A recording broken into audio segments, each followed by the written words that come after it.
Nakop ang e-bike driver sa ginpatigan nga drug bypass operation sa Station Drug Enforcement Team sa City Proper Police Station sa Barangay Rizal, Palapala 2, alas 8:37 ng gabi, Hunyo 3, 2024. Ang subject amo si Reynaldo Laos, 53 anyos, residente sa Barangay Santo Rosario, Duran City Proper. Nabaklan ng subject sa isa ka plastic sachet sing napatihan shabu gamit ang 3,000 pesos nga bypass money. Dugang nga na-recover sa iyang paginakopa ang 13 pagid ka plastic sachet sing napatihan shabu. Kagiban pa nga mga non-drug evidence.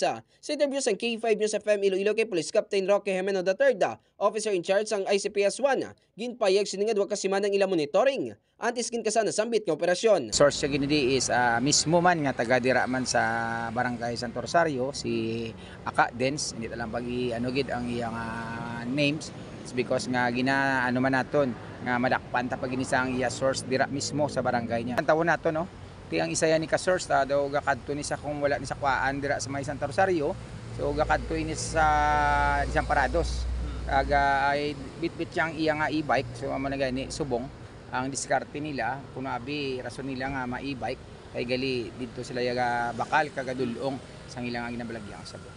Mga ka-K5 ginabanta sa 25 gramos ang na-recover nga suspected shabu kag may ara ini estimated market value nga 170,000 pesos.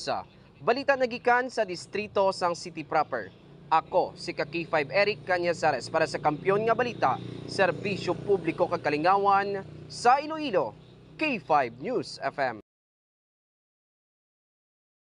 This news is brought to you by, do you feel tired all the time? Do you have frequent infections? Do you have always cold? It's a sign of low immune system. Boost your immune system with Clinica D3 Bio. Antibacterial, natural antioxidant, immune system booster. Clinica D3 Bio has vitamin D3, lauric acid, and monolurine to fight against all viruses. Try Clinica Vitamin D3 with Coccus nocifera.